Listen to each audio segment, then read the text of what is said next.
Merci à tous.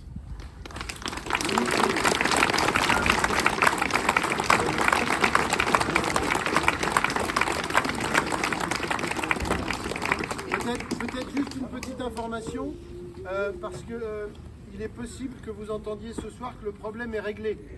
Mais sachez que ce n'est pas le cas. Je me permets de le dire parce qu'il faut tous qu'on le sache. En fait, il y avait deux sujets. Il y avait un sujet qui relevait de l'Europe sur les aires marines protégées et l'interdiction de pêche sur les aires marines protégées.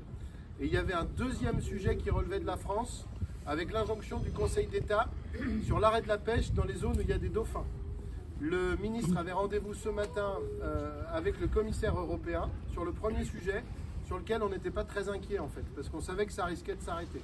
Et donc le commissaire européen a confirmé de façon orale et pas écrite encore, que sur les aires marines protégées, il n'y avait plus de sujet, qu'il allait laisser chaque État faire comme il voulait.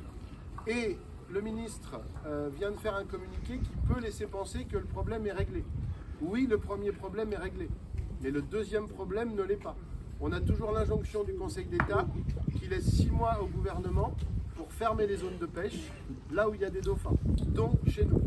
Donc si vous entendez ce soir que tout est réglé, oui, le premier problème est réglé, mais le deuxième ne l'est surtout pas. Donc on va encore avoir besoin de votre soutien, et ils vont encore avoir besoin de votre soutien dans les jours qui viennent. Je voulais vraiment remercier les élus qui sont venus et les 14 maires du pays de Saint-Gilles qui sont présents. Remercier bien sûr les marins-pêcheurs. On n'avait pas fait trop de publicité pour cette manifestation parce que c'était celle des familles qui était voulue par les marins-pêcheurs. Mais il est possible qu'on fasse de la publicité dans les jours à venir si on a encore besoin de votre soutien. Et on espère que vous serez là et on continue. Merci à tous.